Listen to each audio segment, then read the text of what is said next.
Hello and welcome to the Truth in Fertility podcast. My name is Haley and I am your host. Today I want to go over the basics of reproductive hormones, specifically in women, okay? Female reproductive hormones. What are they? Where do they come from? Why are they important? When should they be high, low, all the things? That's what we're going to be covering today, so stick around.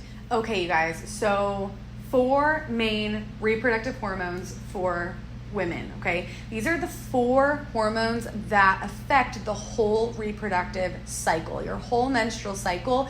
These 4 hormones play a huge part in making everything go smoothly, okay? Now, I want to just right off the bat mention that your hormones are a complete ebb and flow, at least with your reproductive system, okay?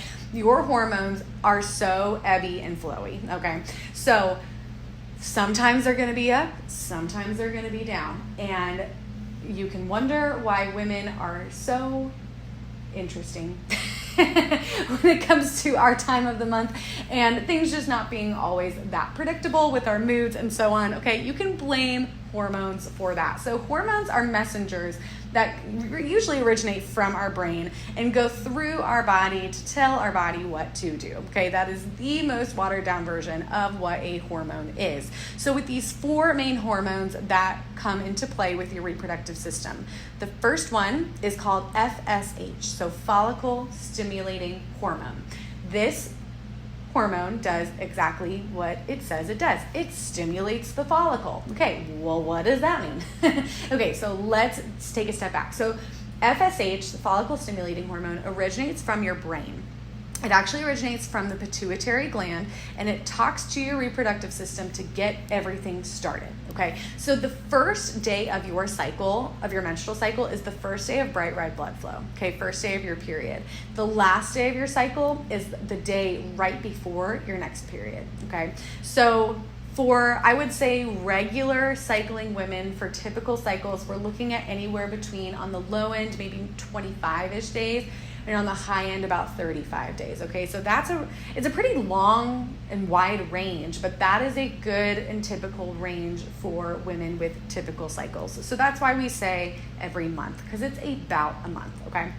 So with FSH, what is happening is within your ovaries, every single cycle. Now, one thing about your ovaries is that when you are born, you have, if you are a woman, I'm assuming you're a woman, but men, you are welcome here.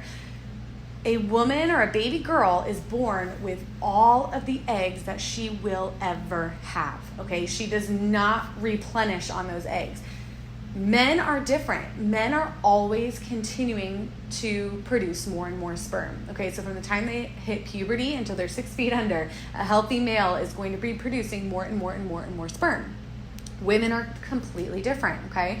Actually, what's really interesting is that at 20 weeks gestation, so when a baby girl is still within her mother's womb at 20 weeks, she has all of the eggs that she will ever have in her tiny little baby ovaries.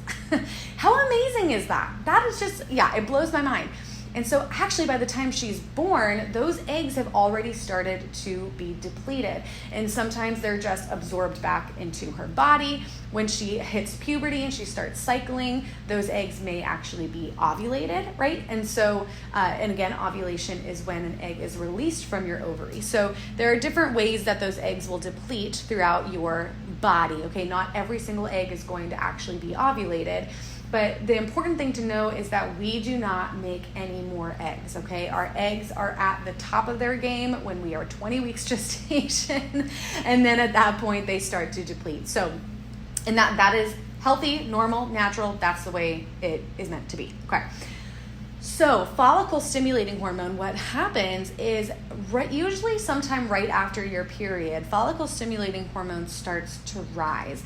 And what this hormone does is it causes a few eggs to be picked up from your ovaries, and not actually picked up, but just kind of like chosen.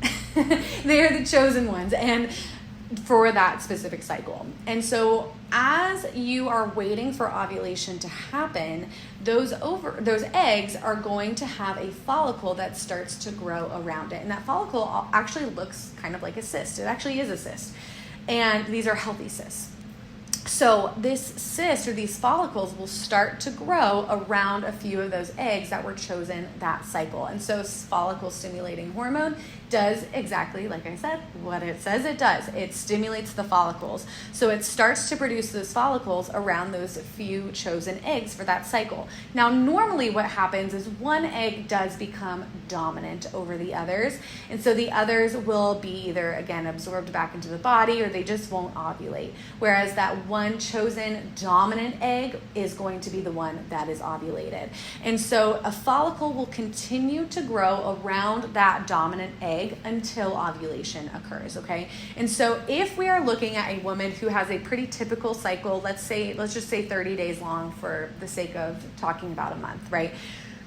Usually this follicle stimulating hormone will continue to rise in that first 2 weeks of her cycle. So from her period until she ovulates, that follicle stimulating hormone is in play to continue to grow that follicle around the egg until ovulation. So follicle stimulating hormone, that is hormone number one. That's the first one that kind of kicks in and starts the process, okay?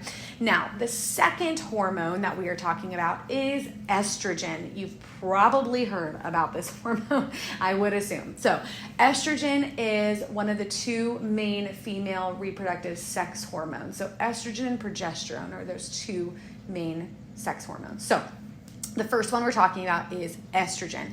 So after your period, right around the time that your period is ending, estrogen will start to rise as follicle stimulating hormone is also rising. So again, as follicle stimulating hormone is stimulating that follicle, allowing the follicle to grow, what estrogen is doing is it is producing cervical mucus, okay? Cervical mucus, also known as discharge, but I call it cervical mucus because that's what it is, and I'm not afraid of that word. If you're afraid of that word, that's okay. Just pretend I'm saying the word discharge.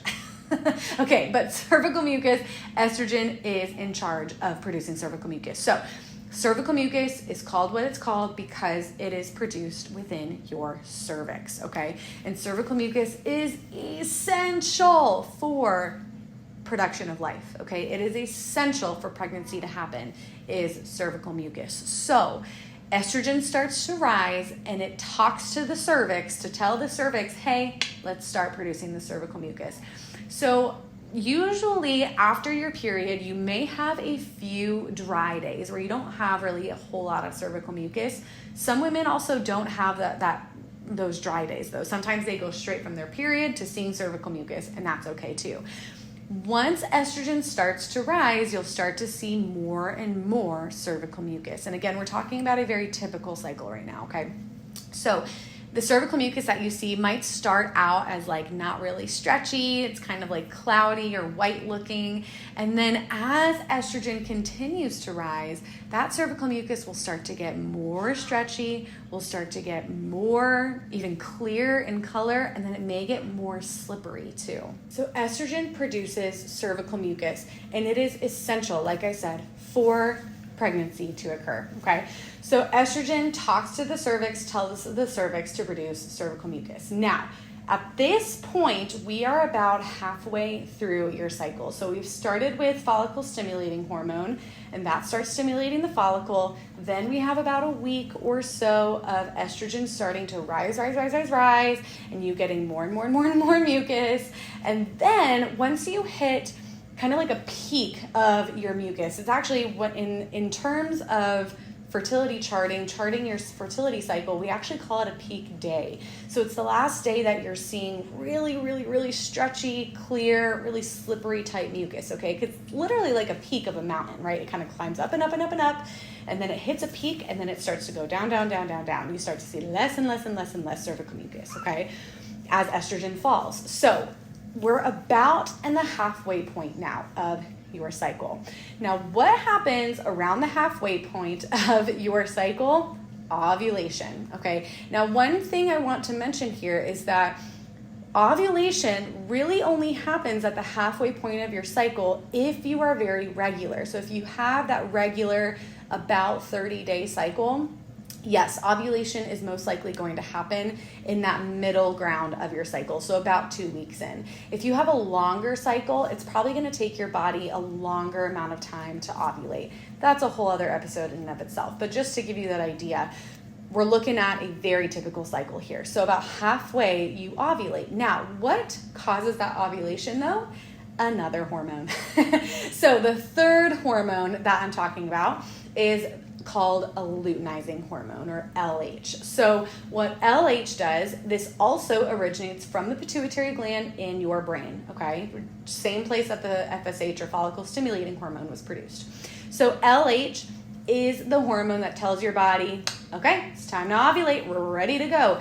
So follicle stimulating hormone at this point has stimulated the follicle enough that it's about 2 centimeters in diameter, okay?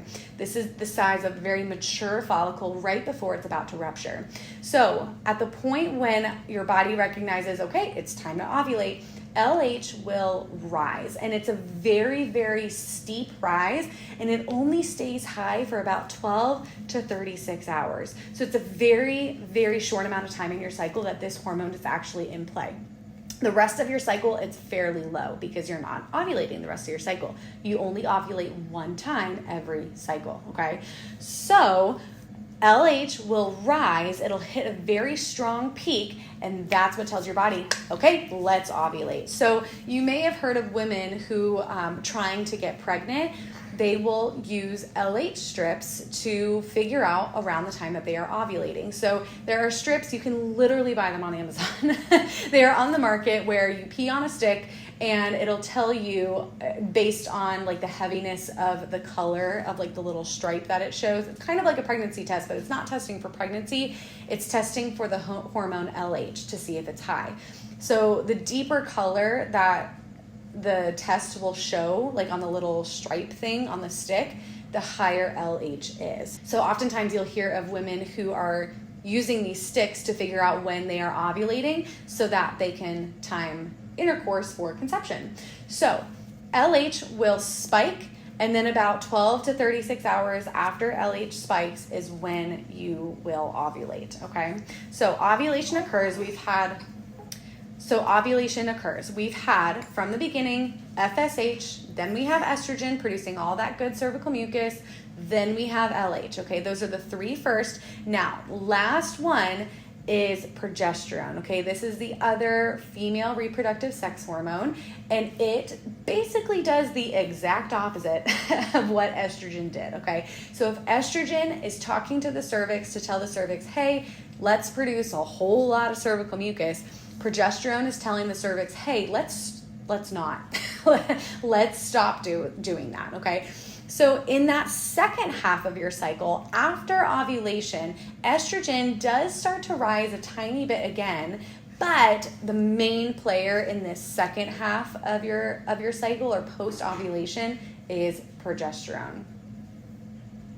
So as I mentioned, progesterone dries up your cervical mucus. It also is a thermogenic hormone, which means that it can cause your temperature to rise. So if you've ever heard of women taking their temperature to figure out, if they've ovulated or what time of their cycle that they're in, this is why, because progesterone actually causes your body temperature to rise. And the reason for that is because when you are post-ovulation, no matter what, whether you are sexually active or not, your body is going to pretend that it is pregnant, just in case it is, okay? So your body, whether you know it or not, or whether you like it or not, is pro-life, okay? It is making your body ready to receive life every single cycle. And again, that's whether you are sexually active or not. So your body post-ovulation, for about 2 weeks, progesterone is going to rise and stay high because progesterone is a very important and very essential hormone for the sake of pregnancy. So like I said, it'll cause your body temperature to rise, and it will dry up all of your cervical mucus. So it causes almost like a cervical mucus plug within your cervix. And so that would prevent any more bacteria or anything that's unwanted to come through the vaginal canal for the sake of, okay, if you are pregnant, we want to keep that baby safe from all harmful things or bacteria or whatever, right? So that's the purpose of drying up cervical mucus. Makes your body temperature rise. So it should rise and stay high for the next 2 weeks. It also will thicken your endometrium. Your endometrium is your uterine lining, and this is where, if you are pregnant, that new life will implant within that uterine lining. This uterine lining is a bunch of blood cells that surround the inside of your uterus. And so if you are pregnant, that's where the baby will house itself and receive nutrients and grow. If you are not pregnant, again, after about 2 weeks, so post-ovulation, after you ovulate, your body takes about 2 weeks to determine whether it's pregnant or not.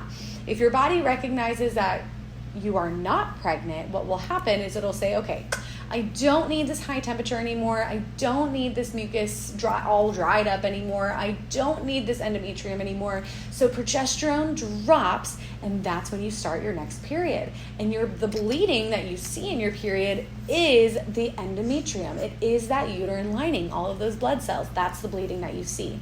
Now, if your body recognizes, ooh, okay, I am pregnant. I do need this high temperature to continue to sustain the life of the baby. I do need the endometrium. I do need to continue to keep the baby safe from any bacteria or whatnot. I need more progesterone. So progesterone will continue to stay high and actually gets higher. And so this is why a pregnant woman will not have a period, because her body, her baby needs that bleeding. That would be her period. Her baby needs that because that is where that baby is being housed for the time being. And so progesterone continues to rise. It stays high. The baby actually produces even more progesterone because progesterone is so important. It is that important for pregnancy, okay? So every single cycle, your body is going to pretend that it's pregnant, no matter, because your body doesn't know what you're doing elsewhere, okay? So every single cycle, your body is pretending it's pregnant until it recognizes that it's not. And again, it takes about 2 weeks after ovulation to recognize whether or not you are pregnant and whether or not you need to continue with progesterone, okay? And if you hear that spitting sound, that is my baby in the background. That is, she is currently 3 months old and she's hanging out with me. So I apologize for any of the background noise. But anyways, so those are the 4 main reproductive hormones. Those hormones that are ebbing and flowing throughout your body, throughout your cycle to make your cycle happen. Okay, so again, to go back, we have FSH, follicle stimulating hormone. Then we have estrogen that starts to rise, and it causes all that cervical mucus to be free-flowing and fancy. And then we've got LH, or luteinizing hormone. That is super sharp high and then a super sharp low. Very, very quick. It's coming to just tell the body, hey, time to ovulate. LH will drop. And also, I forgot to mention, estrogen also drops right, usually like the day before ovulation is when estrogen drops. And so post-ovulation, after ovulation happens and LH is back down, estrogen does have a slight rise again, but the dominant hormone, and it's going to rise a whole lot more, is progesterone. Progesterone stays low, fairly low throughout the beginning of your cycle in that first half, but after ovulation, it is the main player. It is dominant, okay? So then we have progesterone as that last coming in hot hormone. Those are the 4 main hormones. It's super important that these hormones are ebbing and flowing as they should. And what's really cool about all of these hormones is that if you learn how to chart your cycle, how to chart your fertility, you can actually see these hormones at play. So with that being said, I actually have a business where I teach women how to chart their cycles.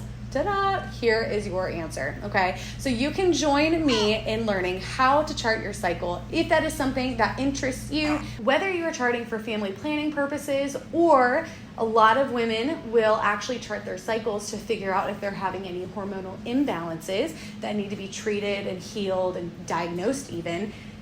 It can actually be used in medicine, learning how to chart your cycle. It can be really, really helpful information to figure out what is going on with your hormones. Are they ebbing and flowing as they should? So if you want to learn how to chart your cycle, you can visit truthandfertility.com. fertilitycarepractitioner.com. I will put that link in the show notes below. You can schedule a free 20-minute discovery call with me, and we can figure out if we are a good fit, which I'm sure we will be. And we can, I can just tell you kind of the ropes of what learning how to chart your cycle, like what does that even look like? We can chat about that and go from there. So I'd love for you to check out my website. And I just want to thank you so much for sticking around in this episode. 4 main reproductive hormones, super important to know. Tell your friends, share this podcast. I would love for you to share it if you are enjoying it. And please leave 5 stars and a review. I would love to hear your feedback, and I'd love to hear if you are enjoying this podcast. So thanks so much for sticking around, and I will talk to you guys again next week.